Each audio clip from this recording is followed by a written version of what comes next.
This is the GoreTV podcast with your hosts Jill Valentine and Sebastian Castellanos. Let's get into the show.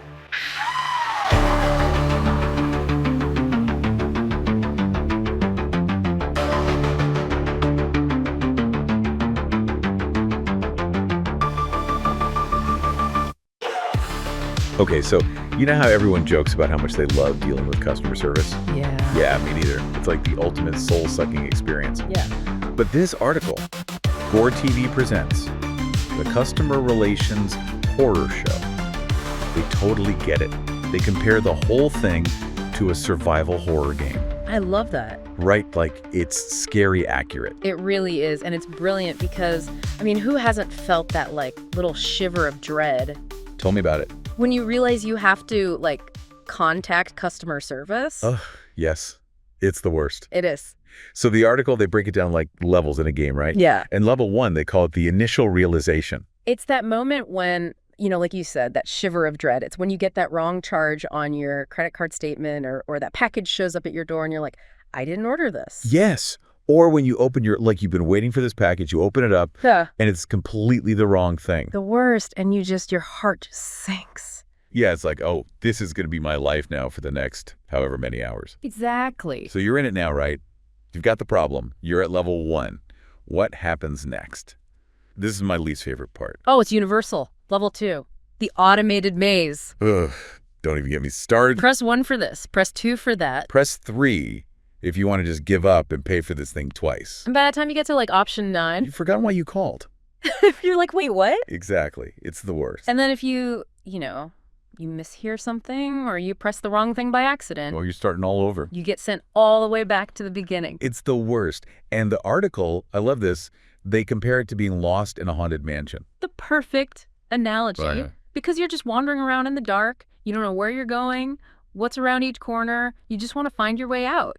It is. And you could just feel your sanity, like draining away with each wrong button you press. It's true. And all you want is to talk to a human, but you can't get to one. Which is what makes the hold music even worse. Right? Oh, Daddy. Because you're just stuck there listening to this, like, elevator music from hell. It's true. They know. They know. You know what they're doing. The article called it soul-crushing, and I felt that. Oh, 100%. And there's a reason for it. Okay, tell me. Tell me why. Why is it always so bad? Because, think about it, if you're stuck listening to this repetitive, bland... Oh, it's like psychological torture. It is. It's a tactic. They're wearing down your patience. So you'll take any solution they offer. Exactly. You just want it to be over. It's like they're trying to break us. In a way, yeah. Oh, it's awful. But you know what's even worse than the automated system and the terrible hold music? Oh, tell me, what could be worse? Like you think you're in the clear, you're going to talk to a human. Please tell me I'm wrong. And you... Another menu. No. Well, maybe. Sometimes. But no, it's the representative. Level 4.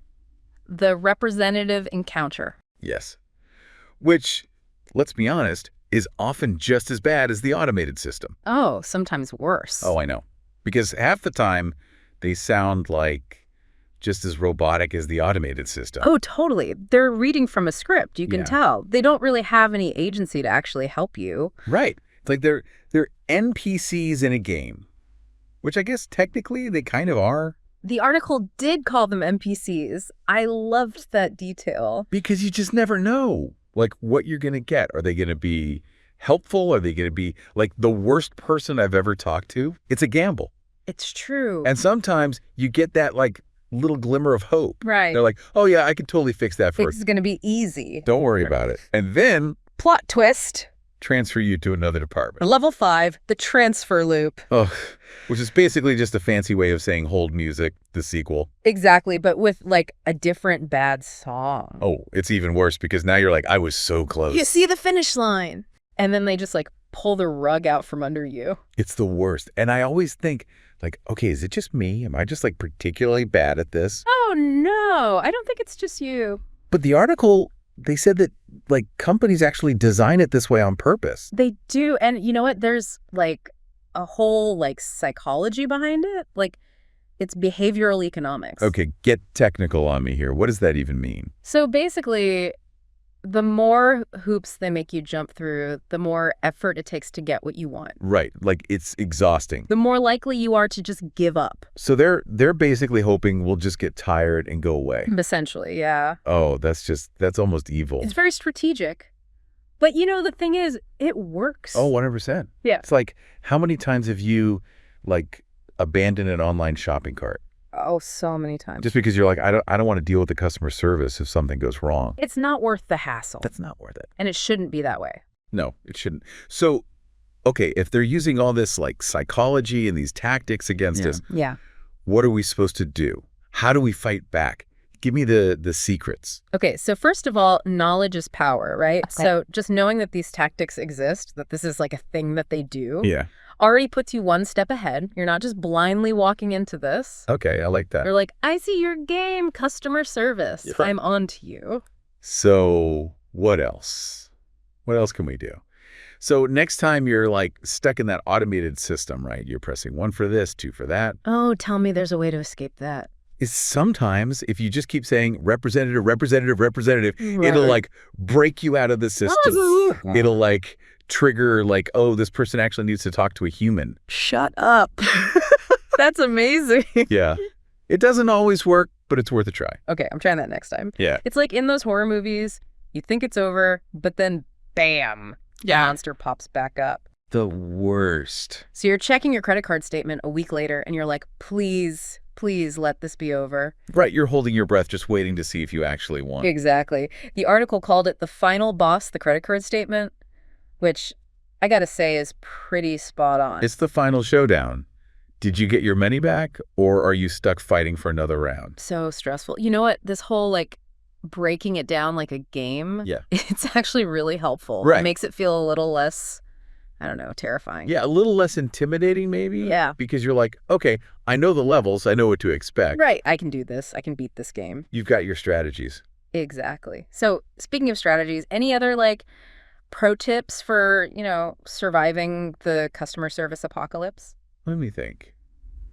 I would say choose your battles. Ooh, that's good advice for life in general. Right. Like if it's a minor thing, maybe just let it go. Save your energy. Exactly. Don't let them take your peace. Save your energy for the fights that really matter. Okay, so choose your battles. What else? And this one's important. Remember, self-care is key. Oh, yeah. Mental health matters, people. It totally does. Like if you're getting frustrated, if you're feeling that rage building, Oh, I know that feeling. take a break. Step away from the computer, put the phone down. Breathe. Yes.